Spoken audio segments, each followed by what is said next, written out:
Bonsoir à tous, nous sommes au sein de notre émission qui n'est pas une émission politique. Quand bien même vous avez à l'écran les politiques face à la crise, ce soir, nous recevons, on va dire, le SDIS de Guadeloupe avec le colonel hors classe Félix Anténora Bazac et puis Alain Tyrolien qui, lui, est lieutenant-colonel. Alors, c'est vrai qu'on n'avait pas eu l'occasion encore de vous recevoir, Félix Anténora Bazac. Alain Tyrolien, oui. Donc, c'est l'occasion pour les Guadeloupéens de vous voir sur ce plateau de Canal 10 et merci d'avoir accepté notre invitation. Voilà donc, une émission, on va dire, particulière puisque nous sommes toujours dans le cadre de cette crise Covid-19. Alors, on va un petit peu rentrer au cœur du SDIS, voir ce qui s'est passé, voir comment est-ce que la gestion de cette crise s'est faite, voir aussi le déconfinement et essayer de répondre à quelques-unes de vos questions. Alors, tout d'abord, je vais revenir quelques, on va dire, mois en arrière pour voir comment est-ce que vous avez géré cette crise, puisque est-ce que vous vous y attendiez, parce qu'en principe, on dit que ça nous est tombé dessus. Alors, comment ça s'est passé pour vous au SDIS? Je crois que c'est comme pour tout le monde, hein. On a été tous surpris. Enfin, surpris à demi, mais quand même surpris. Il y en a qui s'y attendaient, il y en a qui s'y attendaient pas. Hein. D'ailleurs, c'est toujours l'objet de polémique actuellement. Oui. Mais il est vrai, comme je l'ai dit à mes hommes, c'est que tous les SDIS ont reçu cette crise, entre guillemets, avec leur niveau de préparation. Et en particulier, nous, notre premier souci, qu'on avait rapidement compris que les masques devenaient, comme dans le film Mad Max à l'époque, devenaient la chose la plus importante, et nous avons tous compris que c'était le point faible. Alors heureusement, nous, à cette époque, on avait quand même un certain stock. Donc vous aviez déjà un stock de masques. Voilà, on a déjà un stock de masques pour nos interventions traditionnelles. Mais automatiquement, à cette époque, il fallait donner un masque à tout le monde. Et ça dépassait à un certain moment nos capacités. Et heureusement, vous l'avez vu, nous avons pu faire jouer la solidarité interile. Et nos amis martiniquais nous ont prêté, entre guillemets, certains masques qu'ils avaient déjà. Et dernièrement, nous avons rendu l'appareil, nous avons prêté certains gants et même certaines blouses, certains surblouses. Voilà. Donc, la chance qu'on a eue, je dis, parce que je dois le dire tout de suite, hein, à l'heure où je vous parle, ou que je dis bien, sauf erreur de ma part, aucun sapeur-pompier du SDIS n'a été atteint par le Covid. Et c'était une question qui allait arriver, donc voilà. Vous avez précédé cette question. Je préfère vous le dire, touchant pour l'instant, je ne sais pas si c'est du bon droit, mais... je pense qu'on le doit à la clairvoyance de notre service de médecine, qui tout de suite a vu que toutes nos interventions, même si, comme je l'ai dit à un moment à la télé, même si on partait pour un bras cassé, il fallait mettre masque. Et je crois que c'est là que ça nous a sauvés. Alors, d'entrée de jeu, vous êtes dit, vaut mieux mettre le masque, même quand... Un moment, et surtout quand tout le monde a appris que cette maladie pouvait être ce qu'on appelle les asymptomatiques ou asymptomatiques, je ne me rappelle plus. Vous pouvez avoir cette maladie sans pour autant présenter les symptômes. Voilà. À partir de là, nous avons, disons, mis le rideau et systématiquement, les gars partaient avec des masques. Et maintenant, on est passé à une phase ultérieure qu'on va peut-être développer tout à l'heure. Oui, on va développer tout à l'heure. Donc, les masques que vous aviez, les solutions hydroalcooliques aussi. Aussi, oui. Les gants aussi. Sachant que la solution hydroalcoolique, je rappelle, n'est que normalement, nous on en a pour les interventions courantes, mais je rappelle à tout le monde quand même que ce qu'on vous demande, c'est de laver vos mains avec de l'eau savonneuse déjà au départ. Pour moi, la solution hydroalcoolique, c'est qu'on n'a pas d'eau. Voilà. D'accord. Pour le citoyen moyen, voilà. Moi, c'est mon avis. Oui. D'ailleurs, ça abîme les mains d'ailleurs. Pour vous, il y a plus d'efficacité quand on se lave les mains? Voilà. Moi, de ce que j'ai compris, mais je parle sous le couvert des scientifiques, mais dans cette crise, il faut se laver les mains le plus souvent, c'est tout. Voilà. Alors c'est vrai qu'il y a certaines personnes qui se sont dit, quand on est confiné chez soi, pourquoi tout le temps se laver les mains, puisqu'on n'est pas à l'intérieur, à l'extérieur, mais enfin c'est un geste qui a fallu vraiment introniser pour pouvoir le faire. Alors, mais les pompiers n'avaient pas la possibilité de tout le temps se laver les mains, donc il y avait la solution hydroalcoolique. Voilà, tout à fait. Et puis les gants. Et les gants, on est habitués, ça, les gants, systématiquement, dans toute intervention VSAV, c'est-à-dire les ambulances chez nous, nos gars portent les gants, etc. Parce qu'avant le Covid, n'oubliez pas qu'il y avait d'autres maladies, qu'il y a toujours d'autres maladies. Oui. Je veux parler du VIH, etc., qui parfois peuvent encore nous surprendre. Voilà. Quelles ont été quand même vos difficultés au sein de la gestion même de cette crise? La difficulté, enfin je le dis, et je vais en parler aussi au niveau national, c'est vous, les médias. Non, je rigole. Je rigole. Non, mais en fait, c'était surtout au niveau de la protection du personnel. Et c'est vrai que maintenant on a tous WhatsApp, on a tous 40 000 chaînes de télé chez nous, et on voit comment les autres interviennent dans d'autres circonstances. Et comme il y avait des différences de protection. Nos gars voyaient que certains avaient des combinaisons, d'autres n'avaient pas, etc. Et il a fallu absolument convaincre et fortement nos agents que ce qu'on leur proposait, le kit qu'on leur proposait était efficace et suffisant. Le reste, après, c'était du superfétatoire. Je dirais même parfois c'était de la communication. Vous êtes arrivé à convaincre? Tout à fait. Et je le répète, nous n'avons pour l'instant aucun atteint du Covid. Ce qui prouve, pour moi, c'est le meilleur indicateur. Ce qui prouve que la protection que nous proposions était suffisante. D'accord. Et en termes de désinfection même des ambulances et tout ça, est-ce que vous aviez suffisamment de produits pour le faire à chaque sortie ou est-ce que ce n'était pas nécessaire? C'est quelque chose qui était déjà, dès que nous sortons d'une intervention, nos VSAB ont des procédures, des process de désinfection donc les gars, ça n'a pas trop changé pour eux. Est-ce qu'on peut dire que le respect même des gestes barrières a été pour vous une difficulté? Oui.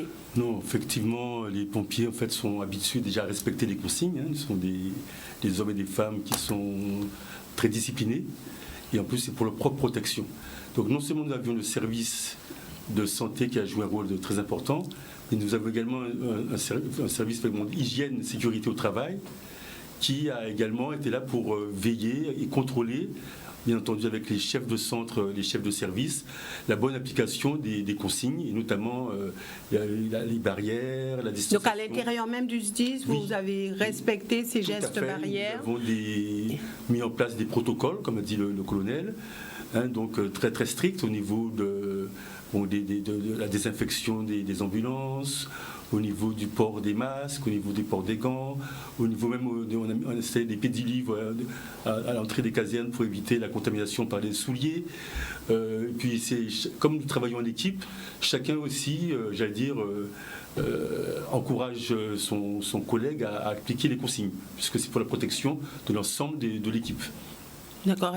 Oui. En plus de ça, ce qu'on a fait au niveau de l'organisation, on a essayé de cibler 5 centres de secours au niveau de la Guadeloupe, entre guillemets, continentale, c'est-à-dire les 2 centres de secours principaux de Basse-Terre, Saint-Claude et les Abîmes, et les centres comme Petit-Bourg, Morne-à-l'Eau, Sainte-Rose, pour les spécialiser en intervention Covid, pour éviter que toutes les ambulances risquent d'être contaminées. Donc et puis bien entendu les îles aussi, qui sont un petit peu isolées, donc Terre de Bas, Terre de Haut, Marie-Galante, Désirade, elle était également centre Covid d'office. Mais au niveau de la Guadeloupe continentale, on a préféré justement cibler ces 5 centres, ce qui nous a permis de mettre plus de vigilance et de protocole sur des centres bien déterminés.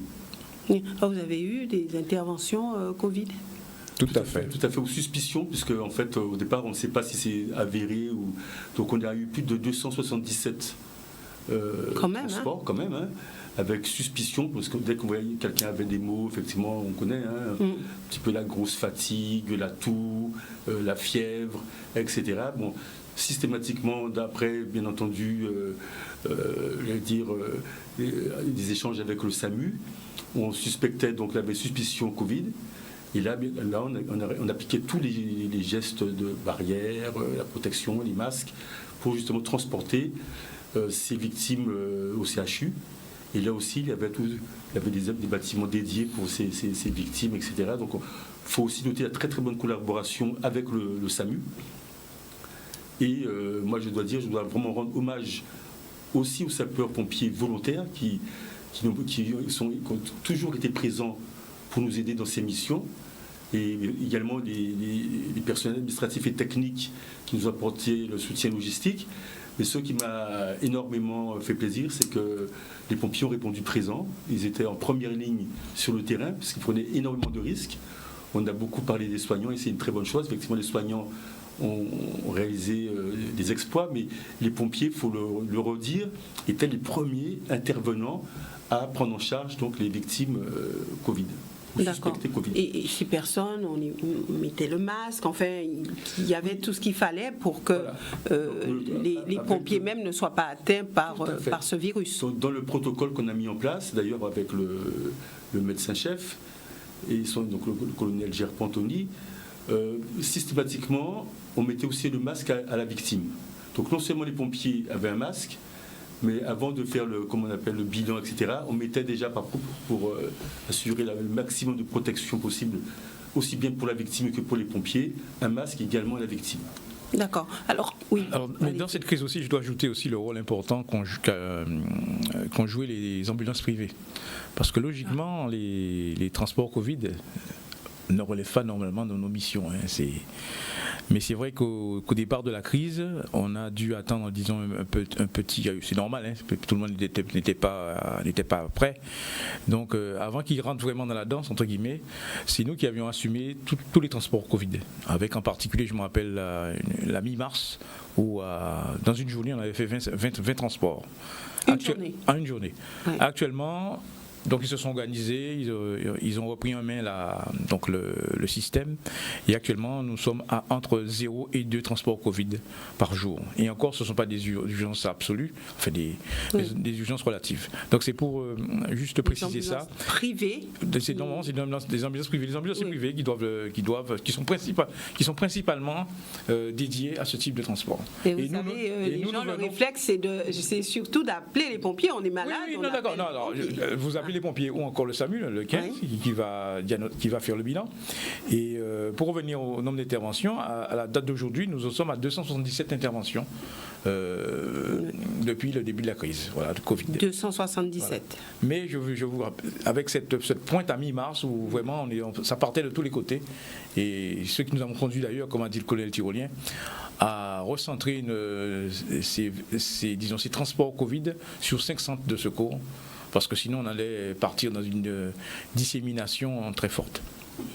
Oui, donc c'était par rapport à une crainte particulière que vous avez mis en place ce système 5 centres. Oui, non, mais c'est en fait, il vient de le dire, Alain, c'est que si tous les VSAV de Guadeloupe se mettaient à faire du Covid, on allait sûrement vers un jour ou l'autre une infection.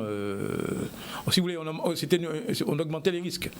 Donc on a préféré spécialiser les gens, des centres de secours là-dessus, ce qui nous permettait après de faire ce qu'on appelle une traçabilité des agents. On sait maintenant tel agent a fait à tel jour tel transport. Si jamais en cas de problème, on peut remonter, etc. Avez-vous été, et ça vous l'avez entendu, avez-vous été confronté à des difficultés par rapport au manque d'eau ? Est-ce que au sein de la structure même, mais aussi dans les centres qui étaient pour cette crise Covid ? Oui, pour cette crise Covid. Je ne crois pas, non, c'est peut-être pas ça le plus dangereux. La caserne à l'époque, il y avait le plus de problèmes d'eau, c'était le CSP des Abîmes. On a mis en place une centrale. On a mis des citernes, on est revenu comme avant. Voilà. Mais voilà, donc il n'y a pas eu de problème. Déjà, on n'a pas de problème spécifique d'eau, c'est pas le problème principal. Je pense que le vrai problème, c'est heureusement on n'a pas rencontré, ça aurait été peut-être avec des victimes récalcitrantes ou des gens qui avaient un peu peur, l'angoisse, etc. Mais dans l'ensemble, ça s'est très bien passé. Et les missions comme ont été réalisées en bonne concertation, aussi bien avec les ambulanciers privés que le SAMU. Et on n'a pas eu vraiment de problème de prise en charge de ces victimes. Surtout qu'on a eu quand même des équipements nécessaires pour faire face. Alors au-delà de ces interventions, je vais dire Covid, est-ce qu'il y a eu une recrudescence d'autres interventions justement liées au confinement ? Est-ce que vous avez pu porter une analyse par rapport à cela ? Tout à fait. Et là, je l'ai déjà dit aussi, effectivement sur notre média, on a constaté Je prends l'exemple typique des accidents de la route. Eh bien, il n'y en a plus. Il n'y en a plus. Presque plus. Pendant cette période, il n'y en a plus. Par contre, on a remarqué qu'on vient de recommencer, on vient de déconfiner. Et cet après-midi encore, nous avons eu un accident avec un polytraumatisé de 19 ans. Et ça, comme dit monsieur le préfet, on dirait que ça recommence. Bon, mais c'est un peu normal, je le dis souvent, notre activité est liée à l'activité humaine, l'activité économique. Dès que ça reprend, on va reprendre nos statistiques d'antan. Alors effectivement, par contre, on n'a pas eu d'accident de la route. Par contre, effectivement, la nature de nos interventions ont changé. Il y a une mutation. Une mutation, et effectivement, on a vu une augmentation des accidents domestiques. Des feux domestiques, pour moi à mon sens c'est un peu normal.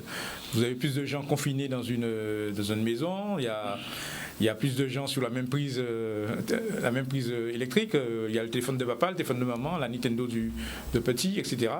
Donc il y a encore des enfants, il faut les surveiller. Avant c'était bien, tout le monde a vu l'importance de l'école, j'ai l'impression maintenant, je crois, et maintenant vous aviez des enfants qu'il fallait un peu plus surveillé. Il y a également aussi pas mal maintenant de feux au niveau de broussailles, par exemple. Feux de canne et feux de broussailles. Puisqu'on a constaté qu'avec la fermeture des déchetteries, eh bien, beaucoup de gens ont commencé à faire des boucans, à brûler. Il fallait bien s'occuper, on va dire ça. En s'occupant, faisant leur jardinage ou d'autres activités. Ils ont malheureusement, avec le vent ou d'autres éléments, provoqué involontairement, bien sûr, des incendies. Et on a constaté que surtout les 10 derniers jours, avec la sécheresse aussi qui s'est amplifiée, on constate une augmentation des incendies, des feux de broussailles. Donc je profite de cette antenne de Canal 10 pour lancer un appel à la vigilance de tout un chacun pour éviter d'allumer des feux et d'attendre tranquillement que les déchetteries rouvrent à nouveau. Mais c'est vrai qu'il y a aussi, bon là on n'a pas encore affiné les chiffres, mais on a constaté beaucoup de problèmes de gens qui étaient angoissés, qui étaient donc parfois même des tentatives de suicide. Aussi. Voire des suicides. Et, violence conjugale. On n'a pas encore les causes, etc. Mais je pense que cette crise aussi a peut-être amplifié certaines tensions dans les couples, ou bien la solitude aussi, tout simplement, qui frappe certaines personnes. Et l'angoisse aussi de l'avenir. Il y en a qui ont perdu leur travail, qui ont peur du virus aussi, tout simplement. Donc je pense qu'il y a aussi des gens qui ne prenaient pas, comme ils avaient peur aussi d'aller dans les cabinets médicaux. Ils ne faisaient pas attention. Donc ils ne suivaient pas bien leur traitement. Donc on a vu aussi pas mal de problèmes d'AVC, de malaise cardiaque, des choses comme ça.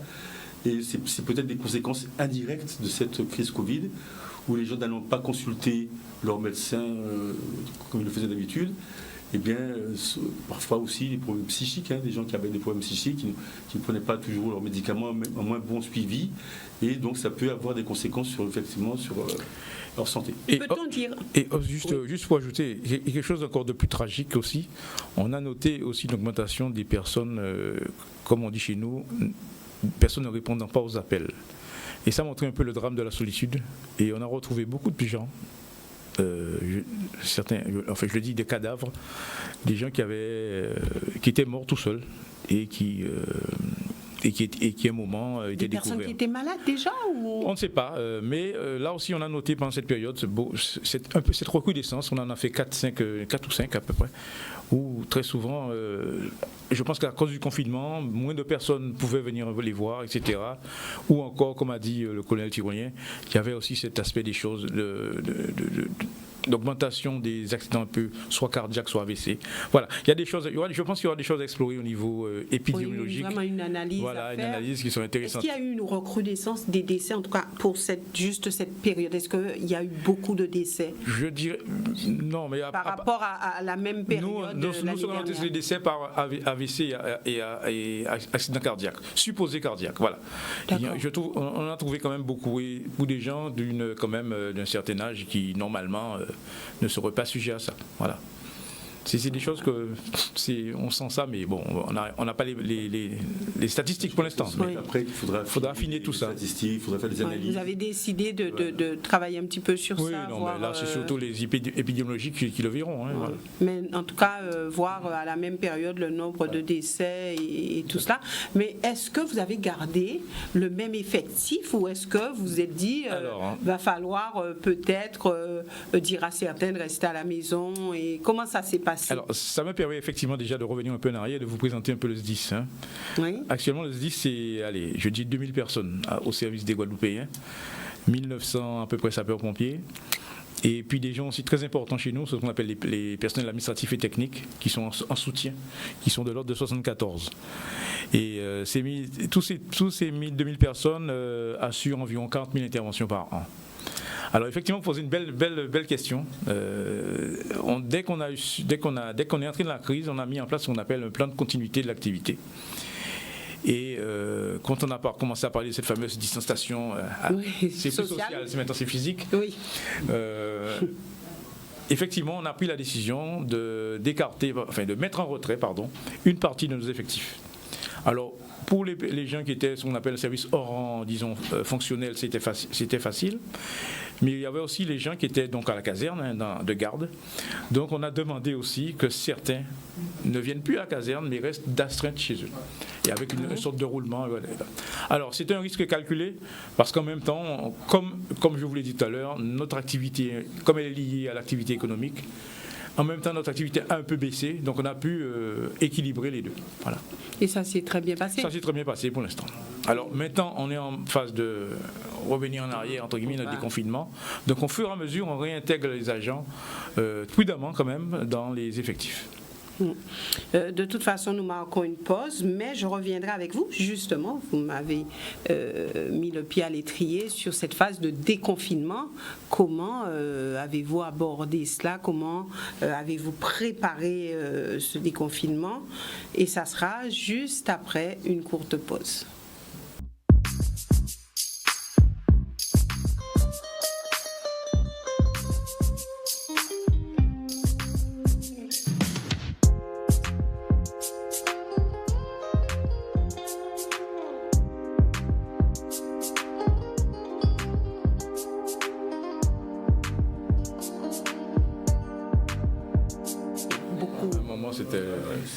Voilà, donc nous revenons avec vous au sein de cette émission et puis bien sûr avec vos appels.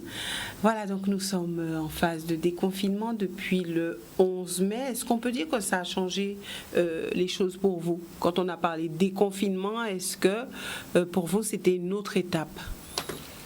Alors d'abord, chez nous, on n'est pas encore en déconfinement parce qu'il y a certaines étapes qu'il faut passer. Des étapes, alors expliquez-nous un petit peu comment ça se passe. C'est des étapes réglementaires. Hein.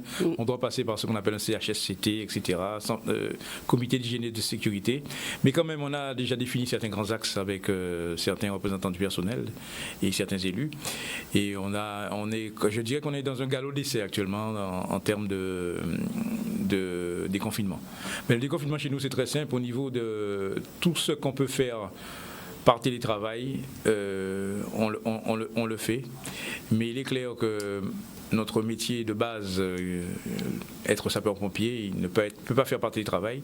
Donc on a demandé aussi au centre de secours justement ce que je disais tout à l'heure, de progressivement de refaire revenir les gens de la sorte d'astreinte où ils étaient à la caserne. Et cela petit à petit. Mais petit à petit, en étant très prudent et de voir si je dis, on a enlevé 20%, il me ramène 10%, est-ce qu'ils peuvent respecter les gestes barrières? Si oui, on continue. Sinon, on reste où on est, ou encore si c'est vraiment pas bon, on revient à la situation antérieure. Voilà en fait, en gros, ce qu'on a voulu faire.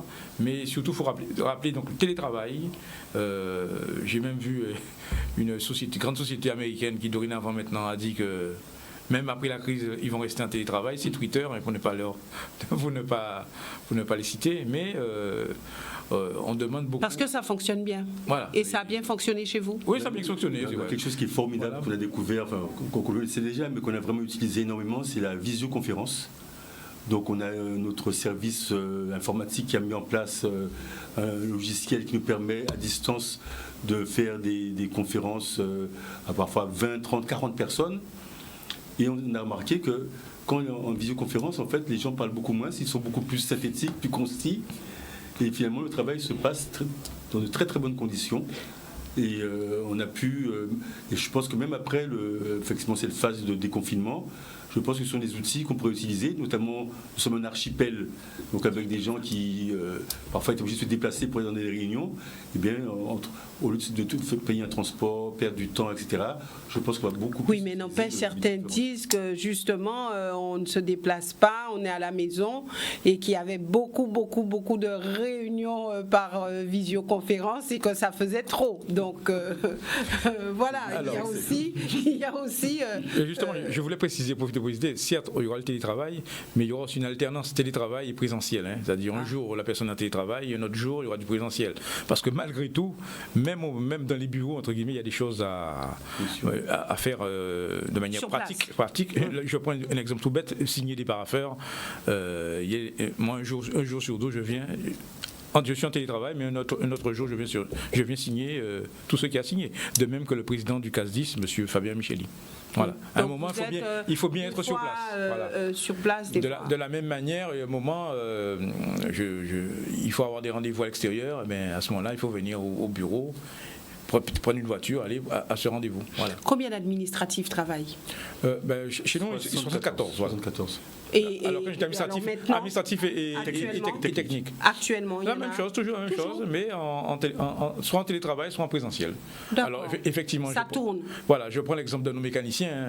C'est sûr que le télétravail en mécanique, ça doit être dur, mais là, je crois qu'ils ont fait des équipes. Le tout est d'éviter que les gens se croisent, comme enfin, c'est classique, hein, que les gens se croisent et se rencontrent le moins possible.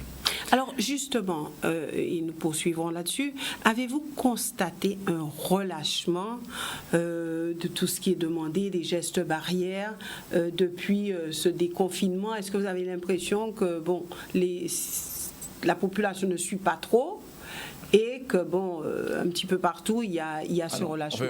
Moi déjà, je répondrai déjà au niveau du SDIS. Nous on a imposé, j'ai signé la note hier ou avant-hier, le port du masque obligatoire dans toutes nos structures, qu'elles soient opérationnelles, qu'elles soient administratives. Et à titre personnel, moi je dois dire que je sors actuellement assez souvent pour faire des choses personnelles. Beaucoup de gens portent les masques. Je ne sais pas qu'est-ce que je pense que actuellement je vois très rarement maintenant des gens sans masque.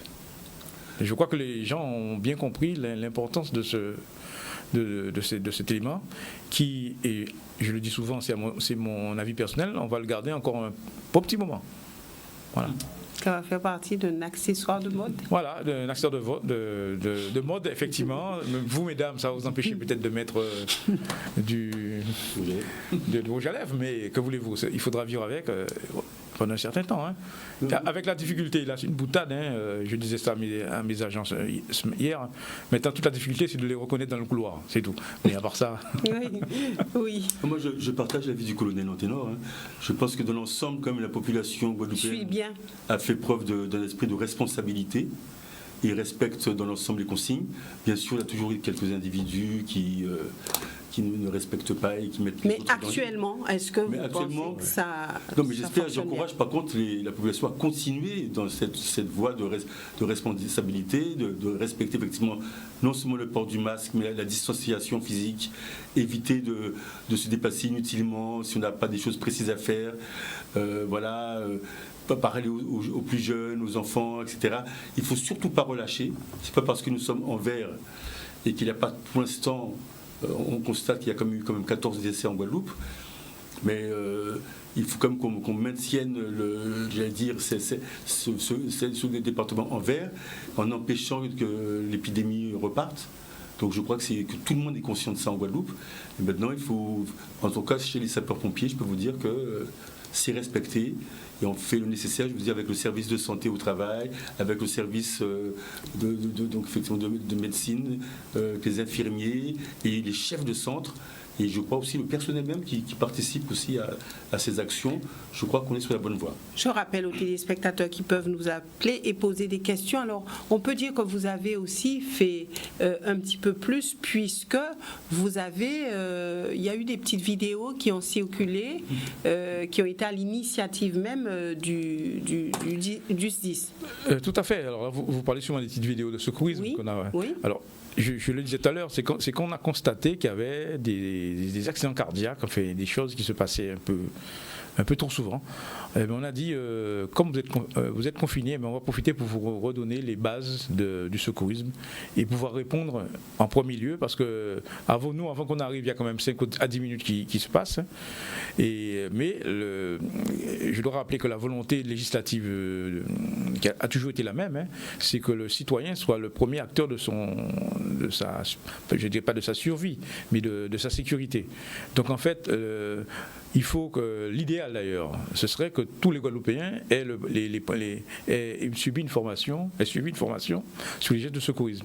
Donc c'était dans cet esprit-là aussi que nous avons fait, je crois, 4 ou 5 vidéos qui ont apparemment été très appréciées au niveau Facebook, sur notre page Facebook. Et vous avez eu l'impression que ça a porté ses fruits, que les gens ont pu... Au moins, on a encore relancé cette idée, parce que je dois le rappeler, là, on parle de Covid, mais je dois rappeler que la Guadeloupe, c'est aussi tremblement de terre, c'est aussi cyclone, c'est aussi beaucoup de choses. Et un jour ou l'autre, et on le dit souvent dans un tremblement de terre, la première personne, je le disais souvent à l'époque, quand j'étais ici toujours, la première personne qui va vous secourir lors d'un tremblement de terre, c'est votre voisin. C'est lui qui va peut-être vous sortir des décombres et qui va peut-être vous porter les premiers soins. Donc l'idéal, c'est que tout le monde soit au fait de ces gestes qui vont peut-être sauver des vies, mais aussi peut-être permettre d'attendre les secours plus spécialisés. Alors en cette période difficile, en termes de prévention, quelles sont les recommandations ? Alain l'a déjà dit, c'est les feux de végétation. On observe depuis plus d'une dizaine de jours. Alors, il y a les feux de canne, les traditionnels feux de canne, mais maintenant il y a aussi les feux de broussailles qui partent dans tous les sens. Et malheureusement, on constate que très souvent, enfin assez souvent quand même, ce sont des feux qui ont été mal maîtrisés. Comme on a dit, on a le tas d'ordures végétales devant chez nous, ou encore on veut nettoyer un terrain et puis on y met le feu. Effectivement, ça coûte moins cher que de passer une débroussailleuse ou de passer une pelle, mais il faut savoir maîtriser cet acte qui a de grandes conséquences. En moyenne, nous faisons des feux entre 2 et 10 hectares, des moments quand ça part. Et je voudrais surtout attirer l'attention des gens sur un phénomène qui touche déjà le cœur même de la population, c'est qu'il n'y a pas d'eau. Il n'y a pas d'eau peut-être pour vous, mais il n'y a pas d'eau aussi pour les pompiers. Et donc, ce qui veut dire qu'en fait, parfois nous sommes obligés d'aller faire ce qu'on appelle l'INORIA et aller chercher l'eau assez loin et pour revenir sur des feux, etc. Avec la possibilité que ça reparte, etc. Voilà. Donc c'est ce premier aspect de prévention que je voulais poser. Deuxième aspect, et je crois que le préfet l'a redit, le déconfinement c'est pas open bar maintenant, on va pas recommencer encore les mêmes choses, enfin. Malheureusement, je pense qu'on va le recommencer. Mais je constate moi-même que les gens, même pendant le confinement, parfois la vitesse, comme la rue est vide, on y va. Et voilà. Je dis encore la preuve, on a eu encore un accident assez grave. Et on constate quand même que les gens se relâchent à ce niveau-là, peut-être. Alors, il y a aussi un sujet, l'ouverture des plages. Qu'en pensez-vous ? Alors, vous abordez un sujet politique que notre uniforme ne pourra pas, sur lequel on ne pourra pas répondre, mais enfin...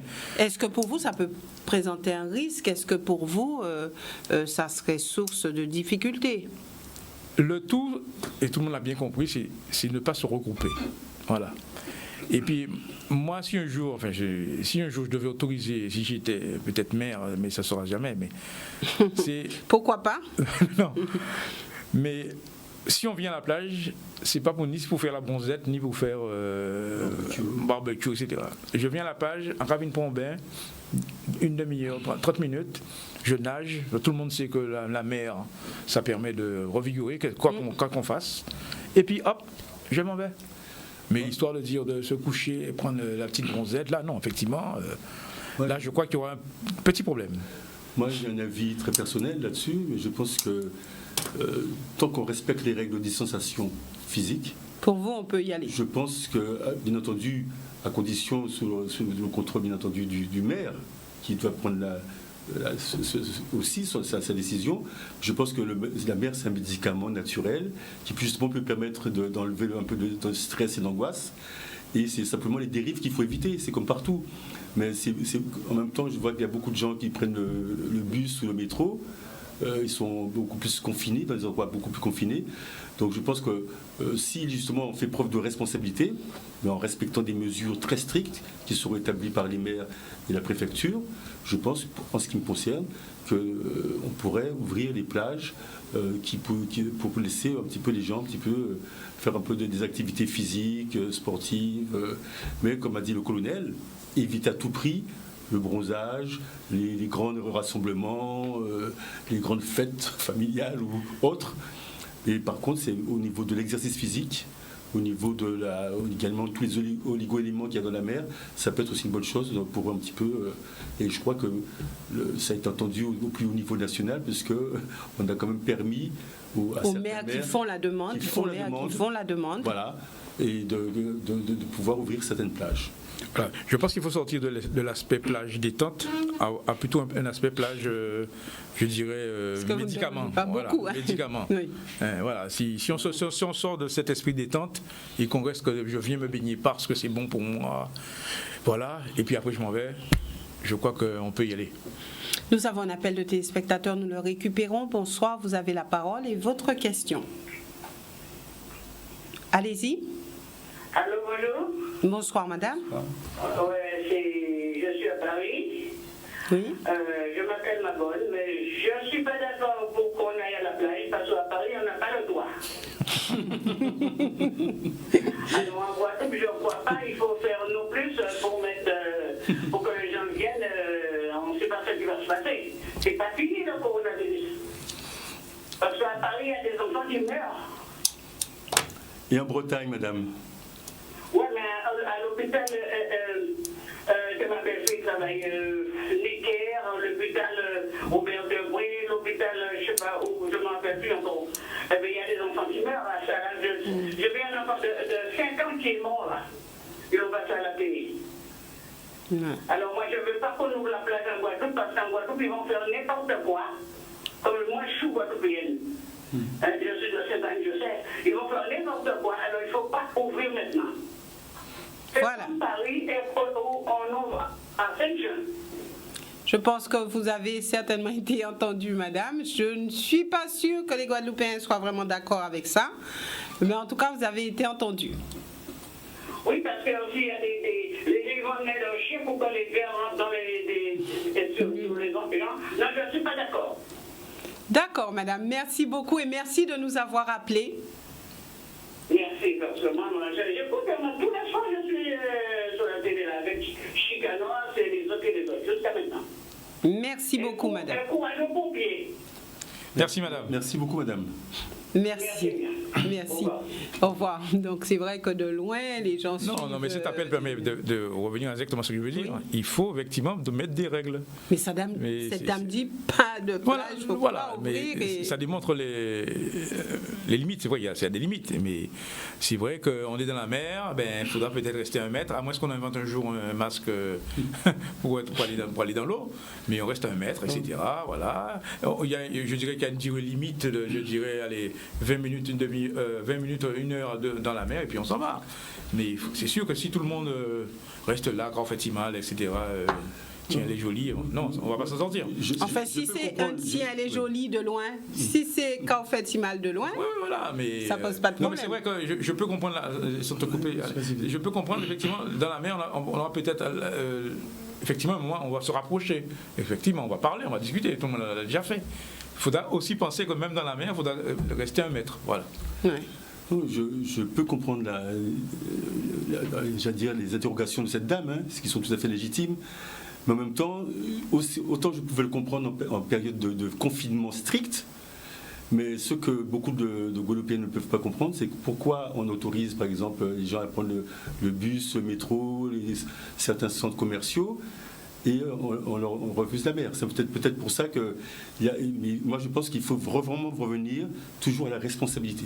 Il faut que les gens respectent, s'ils viennent à la mer, c'est prendre un petit bain et repartir, respecter la distanciation physique, éviter tout regroupement, pas plus d'une ou deux personnes. Voilà, il faut que ce soit très strict, et il faut que ce soit surveillé. À mon avis, il faut que ces règles soient respectées. Mais en même temps, donc si on parle de surveillance, il faudrait des heures où on a le droit d'y aller ou pas, ça, parce c'est que le rôle des maires, de toutes les plages, oui. Donc voilà. Alors maintenant, êtes-vous confiant pour l'avenir? Est-ce que vous dites que ça va bien se passer et que cette phase de déconfinement et voilà quoi, et tout ira bien? Vous voulez que je vous fasse un aveu? Dites-moi. Je ne sais pas, mais moi, quand on regarde l'histoire de tous ces coronavirus, moi c'est mon avis personnel, je le dis. H1N1, vous en souvenez, il y en a toujours. Moi, je remarque que tous ces virus, un jour ou l'autre, ils ont fait que disparaître. On n'en a plus parlé. Bien que j'ai vu c'est hier ou ce matin, quelqu'un de l'OMS disait que cette crise, ce virus peut toujours continuer, qu'on va continuer à vivre avec. Je sais pas, on verra bien. Mais malgré tout, moi je dis que c'est comment on dit ça, ça a quand même eu des bienfaits quand même pour la population guadeloupéenne. Je crois on l'avait déjà, hein, mais je crois qu'on a augmenté notre solidarité. On s'est aussi encore plus rendu compte qu'on est un peu peut-être trop dépendant peut-être d'autres choses et d'autres contrées. Et qu'il faut un jour ou l'autre développer une certaine forme de développement endogène. Un truc tout bête, hein, que chacun, j'espère que tout le monde a compris que maintenant, ceux qui peuvent le faire, hein, chacun doit avoir son petit jardin. Hein, je pense que tout le monde l'a déjà un peu compris, qu'un jour ou l'autre, peut-être qu'il y aura un petit problème. Moi, je ne vais pas dire que je suis pessimiste, mais je pense que cette crise va nous marquer. Quand je dis nous, c'est pas que la Guadeloupe, c'est le monde entier. Parce que même si on arrive à limiter ses effets peut-être en Guadeloupe, nous sommes aussi dans un bassin caribéen, nous sommes les États-Unis, à côté, pas loin. Et si cette crise n'est pas résolue au niveau mondial, il y aura toujours des effets possibles sur la Guadeloupe. Donc je pense qu'il faut effectivement être très très très prudent, tout en étant raisonnablement optimiste, comme dit le colonel. J'ose espérer que peut-être avec des vaccins ou avec effectivement le virus va peut-être diminuer ou voire disparaître un jour. Mais pour l'instant, moi je pense qu'il faut, pendant quelques mois, voire peut-être plus, on sera dans l'obligation de garder une forme de distanciation physique, de respecter certaines règles d'hygiène. Le lavage des mains doit toujours se faire. Et j'espère, par contre, effectivement, comme a dit le colonel, que ça va nous permettre aussi de nous remettre en question, au niveau même de nos valeurs. Donc la solidarité familiale, la solidarité au niveau du voisinage, le fait de consommer local, de planter, de moins dépendre de l'extérieur, d'un petit peu de respecter un petit peu les aînés, la sagesse de nos aînés. Créer donc un nouveau modèle de société. Un modèle de société. Et comme a dit aussi le colonel, pour revenir aux pompiers, il faut que chaque Guadeloupéen doit devenir un secouriste. Nous sommes pas effectivement aujourd'hui c'est le Covid-19. Donc vous engagez à former tous les Guadeloupéens gratuitement. En tout cas, nous serons mobilisés. Nous sommes un des partenaires, nous ne sommes pas les seuls. Nous ne sommes pas les seuls. Il y a d'autres organismes. Nous prendre toute notre part pour la formation des Guadeloupéens aux gestes de premier secours qui peuvent sauver. Parce que là, on n'est pas à l'abri d'un tremblement de terre. Bientôt, c'est la saison cyclonique qui va nous venir. Et on a vu les dégâts sur Saint-Martin, on a vu les dégâts sur la Dominique. Une saison cyclonique où nous aurons l'occasion de nous revoir parce qu'apparemment, ça sera une saison cyclonique très active et ça sera l'occasion de rappeler aussi les mesures à prendre face à cela. Et rapidement, puisque nous sommes arrivés au thème de cette émission, le mot de la fin, on va dire que vous êtes prêts si il y a une évolution de la situation, les pompiers sont prêts, vous êtes sereins. Oui, il faut être serein. Je crois qu'on est habitué aux crises, même si cette crise était, je dirais, multiforme. Hein. Rappelez-vous, tous les jours, ça changeait. On ne savait plus parfois où on allait. Apparemment, au niveau scientifique, ça s'est un peu stabilisé, mais on est prêt. Avec nos limites, les limites de la science, entre guillemets, je dirais, mais on est prêt et on essaie de faire le maximum toujours en permanence. Je ne suis pas le seul, hein, je suis peut-être au haut de la pyramide, mais comme je dis souvent, le haut de la pyramide, il y a une base, et c'est la base qui est le plus important. Merci beaucoup d'être venu sur ce plateau. Merci aussi à vous, téléspectateurs, de nous avoir suivis. Nous nous retrouvons demain pour une autre émission, et ça sera une émission politique. Excellente soirée à tous.